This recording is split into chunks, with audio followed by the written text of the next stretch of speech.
Welcome to the Ducks Unlimited podcast, the only podcast about all things waterfowl. From hunting insights to science-based discussions about ducks, geese, and issues affecting waterfowl and wetlands conservation in North America, we bring the resource to you. The DU Podcast with your host, Chris Jennings. Today I've got a special guest, Chef Jean-Paul Bourgeois. He is a renowned chef. He's actually a celebrity chef. Jean-Paul, welcome to the show. Thank you. I'm going to give you one mallard, a whole mallard, plucked. Where are you going with it? Lately, I've been doing a lot of duck à l'orange. All right. And so in South Louisiana, the best time for duck hunting is the best time for citrus season. Right. Okay. So there's a little adage I like to go by. If it grows together, it goes together. Yeah, right. that's so cool. Citrus and duck. I mean, the French have been knowing this for 300 years. Yeah. That duck à l'orange, that's a classic French dish. They've been knowing that orange and duck go great together, right? And so I've been doing a camp-style duck à l'orange that I really like, which is made from local citrus, mostly navel oranges and satsumas, of like just right off the trees in South Louisiana, and whatever duck we're lucky enough to kill that day. Yeah, it doesn't have to be a mallard, whatever it is. That's cool. But I take a couple mallards in a nice Dutch oven enamel pot or something like that and make some duck à l'orange. But I love that kind of camp style, rustic, lacquered, savory and sweet and sour kind of component with duck. And again, like the two growing together and being cooked together in that one pot, I mean, I don't know. You just kind of can't beat it. Yeah, no, that sounds fantastic. Now, and we've kind of talked off air about this a little bit too, but how are you preparing ducks if you have an audience of people like, hey, half the people that are showing up in your backyard don't want to try duck because they think it's too gamey, or they're just kind of hesitant to even try it. Is there something that you do, anything special that you'd say, hey, here's what I'm going to do, and you try it and you're going to like it?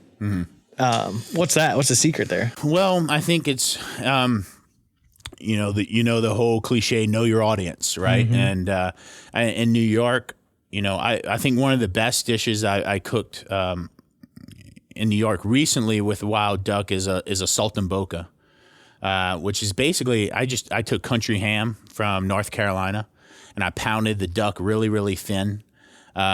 And I took the country ham, I layered it over the top of the duck, and I took a toothpick and just kind of wove it through so the country ham stuck on the duck. Yeah. And then a hot cast iron skillet with butter, thyme, garlic, and shallots. I just browned that country ham and let the butter just kind of foam over the duck. Now, saltimbocca is probably on every Italian menu in New York, on every corner Italian spot, from high-end places to just low-end Italian joints, red sauce joints. Saltimbocca exists. And so when I'm cooking for New Yorkers, especially that I know that go out to eat and like Italian food, like saltimbocca is always a good option because they're easily able to connect that dot. Yeah. And, usually you eat it with veal, sometimes chicken, something like that. It's not outside their comfort zone. They see it and they're just like, oh, man. Yeah. I mean, if I said duck fricassee, which is when I grew up eating duck, it was duck and wild mushroom fricassee because we would harvest oyster mushrooms from the side of fallen cypress trees on the way back from the duck blind to the launch. Yeah. So we would harvest those and we'd cook wild duck and mushroom fricassee. It's one of my dad's most famous dishes.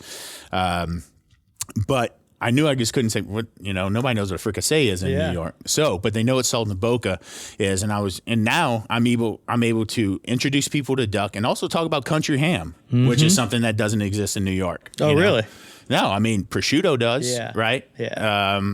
Another Italian ingredient, great Italian, which is commonly used for saltimbocca. So, I really love that little dish. That's a good one. And with that, as you're cooking the ham on the ham side, that duck still stays like at a medium rare. Nice rosy medium at most. Yeah. Right? Because the country ham, it acts as a slight little barrier. But just keeping it on that side, it gets the country ham crisp and just enough butter to where you can foam it over and just kind of baste that duck, right? And it turns, the country ham gets nice and crisp and it just gets that little kind of sheen on top from that foamy butter, and then that internal meat just stays nice and rosy.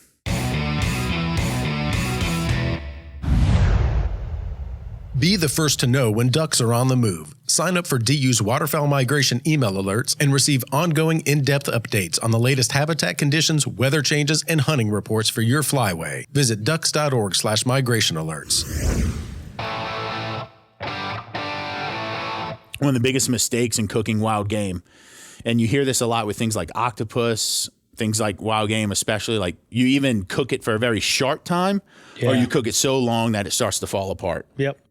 Anything in the middle, it's tough and gamey and doesn't eat right. That's when you can turn people off to it. That's when you turn people just, off. So. Yeah, I mean, we've had that conversation several times. You know, lots of people around the building here cook, and you know, some of us, even myself, make mistakes. You know, come back like, oh, I'm cooking these ducks this weekend, and it's like, oh man, I overcooked them. Like, you know, it was just a complete, you know.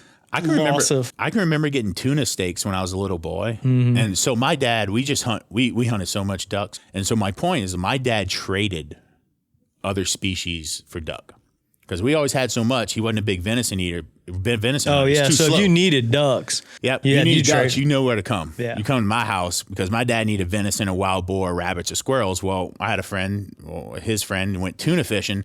Now, I never seen tuna in my life. I was, 10 years old, these big red steaks of fish. I mean, look, in Louisiana, you're frying redfish, you're frying speckled trout, you're putting it on the broiler, making almondine, so on and so forth. But you certainly weren't searing tuna steaks rare. Yeah. And then eating rare food. And so I remember first time my dad cooked, he cooked them till they were gray. I mean, the suckers were gray all the way through. And I'd never eat tuna again for another decade until I was like, wait. So you learned that that's not how you're supposed to cook it. That's not how you're supposed to cook it. My dad knew how to cook a duck, but he couldn't cook no tuna steak. That's hilarious. Hey, talk to me about #eat like a Southerner. Because honestly, I'm a Yankee, but I feel like I eat like a Southerner most of the time. Yeah. But kind of talk about that. I think that's pretty cool. So eat like a Southerner, you can take very literally, right? And to a lot of people, that may mean fried chicken. It may mean wild game to some. It may mean collard greens or gumbo where I'm from. Mm-hmm. But really what it means to me is what I remember growing up. Yeah. And that was a back door to our house growing up, which led to the kitchen, was always open. And there was always something cooking, right? Breakfast, lunch, and dinner, there was always something on the stove. And that back door being open was a symbolic that everybody is welcome in this house and at this table and to share what is cooking on this stove. Yep. And for me, it doesn't matter where you're from. It doesn't matter if you're from Japan or you're from India, you're from South Louisiana. Everybody can eat like a Southerner if you are welcoming everybody to your table to enjoy that food and share that community. Cool. And for me, that is what eat like a Southerner means. Yeah, that's awesome.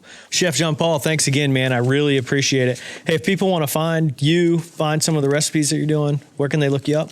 Well, you can definitely hit me on Instagram at chefjean_Paul.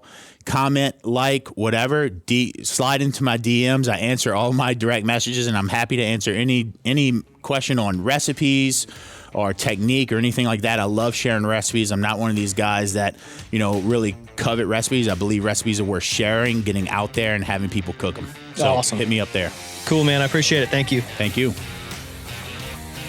I hope you all enjoyed the show today. Thanks to our guest, Jean-Paul Bourgeois, for joining us in the studio, and thanks to Clay Baird for producing the DU podcast. He does a great job with it. I'm Chris Jennings.